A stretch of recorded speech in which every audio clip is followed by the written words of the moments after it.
I'm Vernon. I run the top mortgage brokerage in Massachusetts with over 20 years of experience. I'm Craig. I've done $100 million consistently since my second full year in the business, and I'm Massachusetts' top mortgage broker. We're the Mortgage Daddies, with real advice, real stories, and real results.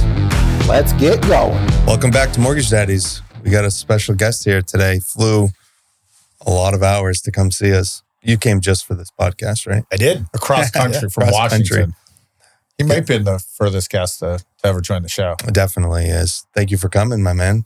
Thank you for having me. So this is Sean Lee. Sean, tell everybody about yourself. Great to meet you, Sean Lee. Super excited to be here with Milestone Mortgage Solutions. I'm in business development for the company, and primarily going to be recruiting and bringing in top talent to help scale this company to the next level, or hopefully several levels. Hopefully several levels. Yeah. Come on, Sean. You got this. It's going to be several levels. There's no question.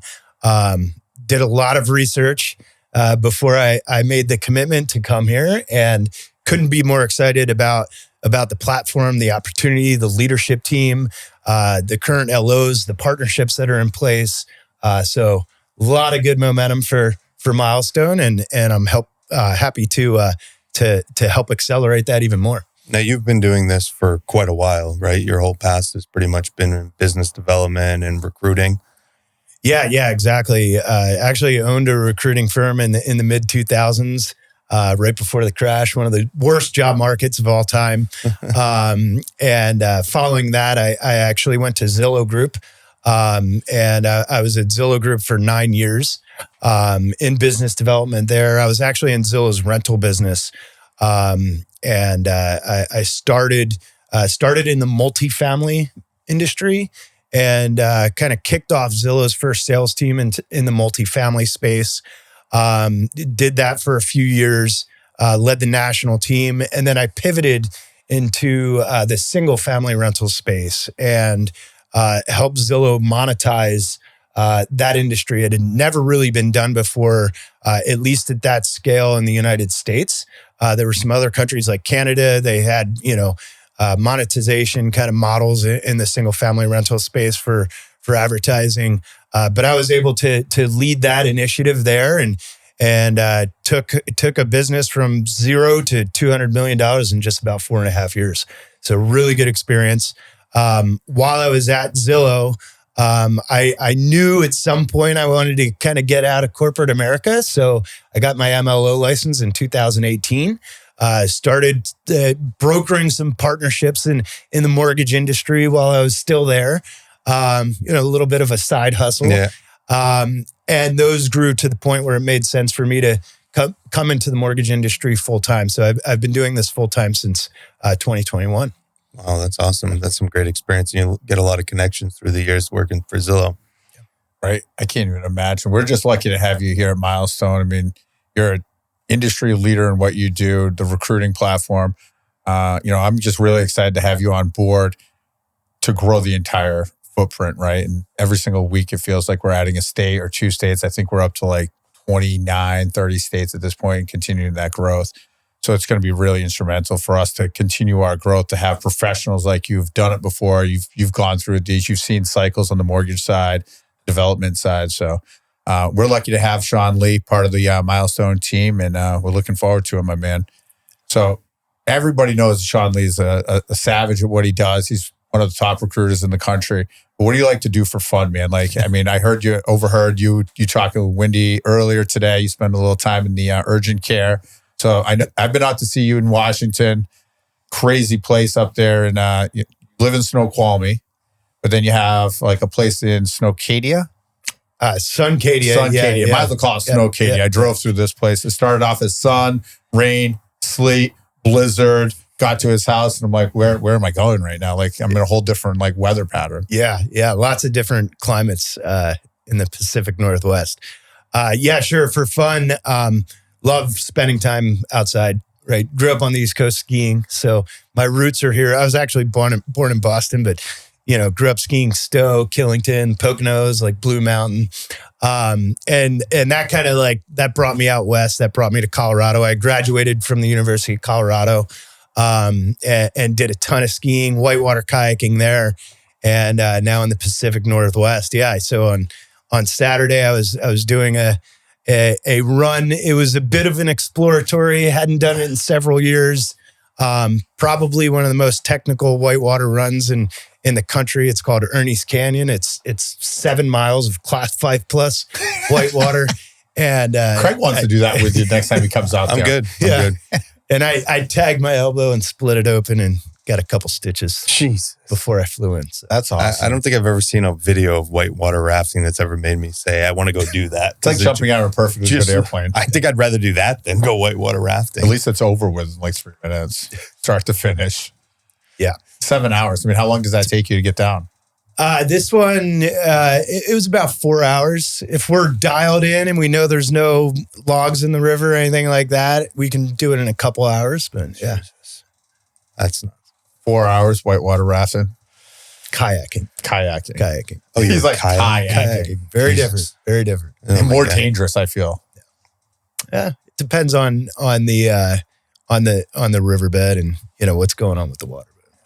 I mean, before we started talking, before we turned the cameras on, we were talking about the market and what you foresee in interest rates. There's been a lot of big news with Redfin and Rocket, busting out some big news there. I mean, how do you feel like the market plays out over the next 12 to 24 months? Right, like anybody who tells me they're going to predict what's going to happen in the next 60 to 90 days. Okay, I'll take your crystal ball and you'll be right half the time. But, from your standpoint, where does that kind of put you as a development guy?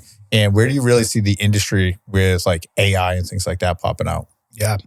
Excuse me. So tons of opportunity. I think when I look forward to the market, I'm not an economist, so I don't know exactly what's going on.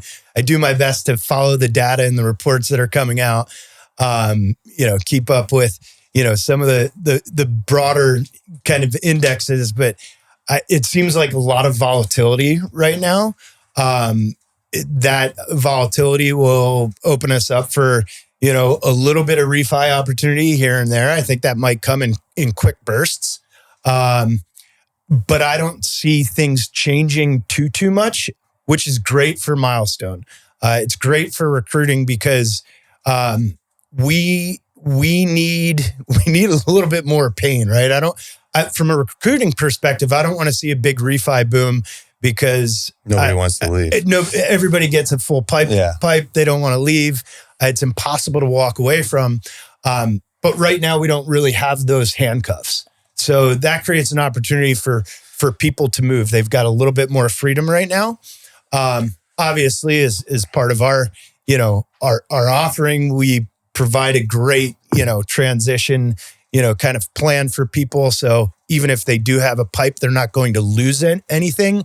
But it does make things more challenging if they do have that pipeline. So yeah, I see a lot of volatility. I see a lot of opportunity for us to continue to gain market share in the same way that we have over the last several years and opportunity for growth. From an AI perspective, it's going to be all about data, right? Whoever has the data and understands how to leverage the data, understands how to leverage relationships to get data is going to win. I'm confident that AI is going to be, it's going to be an enhancement for the LOs that focus, that work, that have relationships in place and do what it takes on a daily basis to be successful. If you don't adopt it, you're going to be left in the dust because the efficiencies that are coming to market right now are unlike anything that I've ever imagined.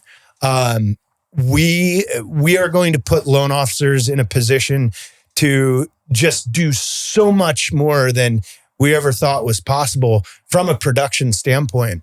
And it's really exciting, but you've got to put the time in now. You've got to put the data in, and you've got to be able to learn how to use these systems to your advantage. I think, one of the questions I wanted to ask you was, what made you want to be a recruiter on the broker side? I think a lot of people kind of look at this business who have a little bit of an inside scoop, and they kind of think most of the time like brokers, small shop, word of mouth, people join. retail's more, on the recruiting side, and that's really what they focus on. They spend a lot of money doing that. Obviously on this side, it's a different pitch. It's a different angle. What insight do you have on that? Yeah, it's a great question. I'm glad you asked it. And like I said, I did a lot of research before I decided to join Milestone. And before I moved into the broker world, I was with my previous company, was also a broker, non-delegated correspondent lender, and did a lot of research there too. And it's pretty clear that there are efficiencies in the broker model that exist now because of technology, because of some of the systems that the investors have put into place to allow brokers to operate on a level that now that they couldn't in the past. Right? There's too many hoops to jump through.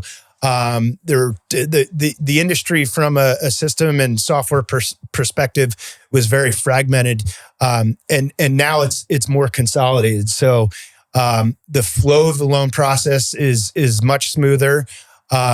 We can, because of that, we can allow loan officers to complete the transaction more affordably, and those cost savings pass through to the borrower. So when we do a loan here or at another broker shop, you're typically going to do it at a cost savings. I think that the most recent number from the HMDA data was on average, you're saving, is it $13,000 per transaction? Which is wild to think about. Which is wild. So, and that's just based on your average loan amount throughout the U.S., right? I'm operating in a lot of markets where the average loan amount is twice that. Mm-hmm. So you would think the savings to the consumer is, maybe $20,000, right? $25,000. On government loans, it's even more. So we can go to market much more confidently than someone that's currently working for an independent mortgage bank, because we know we've got the best pricing. We know we've got the most efficient processes in place. We know we're going to close on time. And that all translates to confidence. Confidence translates to sales. And that means we're winning. End of the day, that's all it's about. It's just winning, doing the best thing by the consumer. I'm excited for 2025, 2026 and beyond. It's, we got a great nucleus here at Milestone. We got an amazing operation. The AI platform that's being rolled out. I mean, we've talked about this. It's just, I don't think I've been this excited about the mortgage industry as a whole since I first got into it, where it was like brand new. So everything, it was like, first time you rode your bike, you were just excited to go anywhere, right? Like now I wake up in the morning and I'm like, all right, what are we going to do this week? What are we going to do this month? It's crazy. And just even for all the time you spend at Zillow and just seeing the markets change. And now Craig's been doing it 6 years. So now like we're just sitting back and we're like, let's wait for a refi boom. Like we got a couple big things going on at Milestone. We're like, give it till June. Like, let's leave rates. Let's leave that 10-year bond floating right around 4. It's going to be fun, man. So I know all the viewers are asking for this one question for me to ask. And I'm just sitting here. I was like listening to you. We'll make Javi turn this into a reel just to get like the perspective and the percentages. Dunkin' Donuts or Starbucks. And the reason I asked this to Sean Lee is when I was out in Washington, you can't drive more than a mile without seeing multiple Starbucks. Starbucks is huge on the West Right Coast. next to the hotel I was at, there were 2 Starbucks in the same shopping plaza. One was a drive-through and the other one was like a walk-in. You could go hang out. These things were about 200 yards away. It was near like a gas station. And I'm like just sitting there. I'm like, Starbucks is like Dunkin' Donuts on the West Coast. Like It's wild. So if you had Dunkin' Donuts before, I know we're going to upset a lot of people on the... I grew up on Dunkin' Donuts. I grew up in Wilmington, Delaware. So at 2 a.m. when I needed a croissant breakfast sandwich, like Dunkin' Donuts. Yeah, I love it. If you need to fly for a few hours, Starbucks got a little more juice and a little more definitely kick has in a little bit more juice. Oh, for sure. Unless you're getting a Munchkin special with a couple shots of espresso from Steve White. Like, I'm a Starbucks guy. I'm not saying that out loud. I don't know if I can say that out loud. The coffee. Market share just went down 8%. I just more of coffee. Yeah. I drink black coffee, so Starbucks a little more flavor to it. There's You actually drink black coffee as well. I'm a black coffee guy. There's 3 Starbucks in that area you're talking about. One of them's in Safeway, and then they've got the 2. The 2 other. Oh Yeah. my God, there's one in Safeway too. So there's 3 right there. Yeah, and it's very common in Seattle. I mean, They're everywhere. you'll see 1 on each corner of a block in downtown Seattle. When I was out there, my wife's like, we have to go to the first ever Starbucks down in like that fishing area with the market area. Pike Place. Pike Place. Yeah. So we go down there. There's a line that's got to be 200 people deep, wrapping all the way down. So then, like, we paid a tour guide, jumped in with a tour, and the guy's like, that's not even the real Starbucks. Like, that's a second one. The other one was like way over here. It's not even opened anymore. So they have all these people going there, buy merchandise, buy stuff. It's the second. So I was looking at my wife. I'm like, we're not waiting in that line for the second Starbucks. And if it was the first, maybe we can get away with it. But it was, Washington's a cool place, man. Like going out there, visiting you and Adrian. It's just a whole different world. Like Seattle is a pretty cool city, Kirkland. And we're opening an office. Is it in Kirkland? Yeah, it's in Bellevue. Bellevue. Yep. Which is that's where we had dinner that night. That was an awesome place. So we're excited as a company just to be going out into the Pacific Northwest, not the Northwest, the Pacific Northwest. Oh, so many things. So many things. You touched on like pain points for people, right? You want a little bit more time for people to feel the pain. Yeah. I know, from my side of it, when we were talking to people or trying to recruit people, it was difficult because on the retail side, people knew what they were going to get a little bit more. People who are on the retail side are very nervous about coming over. I feel like that's changing a lot. I think the persona or the view, the technology, everything you touched on is helping. But I think that there's so many loan officers that have just gotten killed. Their business has drastically plummeted over the last year or 2 since rates jumped up, that they're now looking not so much for that signing bonus, but where can I go and rebuild my business? Right. Do you feel like that's something that's coming up a lot as you're recruiting people and talking to people and they're looking to make a switch? Because, most broker shops, we're not offering crazy sign-on bonuses or any sign-on bonuses at all. So you're really coming here because you want to build your business back up and get back to a level that you were rates increasing. That's right. Yeah. Yeah, we're seeing a lot of that. I mean, there's a number of different reasons why someone from, a retail shop or an independent mortgage bank will make the move, right? There are a lot of different pain points. Pricing is certainly one of them. Comp, lack of transparency, limited, product mix. So there are any number of reasons, why someone might make that move. Kind of, I look at my job as like, okay, I've got to have a conversation with you to understand exactly what it is for you. But yes, I mean, if you can see in the data that the market is shifting from, we're getting market share from independent mortgage banks. They're losing it for any number of those reasons. We're beating them on price. They're losing headcount to our channel. And if you do want to build great relationships, if you need to rebuild your business, or you just want to reaccelerate your business, this is a place to do it because you're not going to lose on price, regardless of what type of borrower scenario you're presented with. No matter what the borrower situation is, you're going to be able to find a product or an investor that will fund that loan. So you don't have to turn away business. And at independent mortgage banks, these loan officers, they have to turn away business all the time, or they're losing out, and it just creates frustration. So we've kind of solved for all of that and created a platform where these businesses can grow, they can thrive, and we bring your team here, come in, plug in as an individual. You're going to get the best coaching in the entire industry. You're going to compound that with cutting edge technology. And there's no reason why your business should not accelerate if you come to Milestone. You heard it. I'm sold. Sean Lee.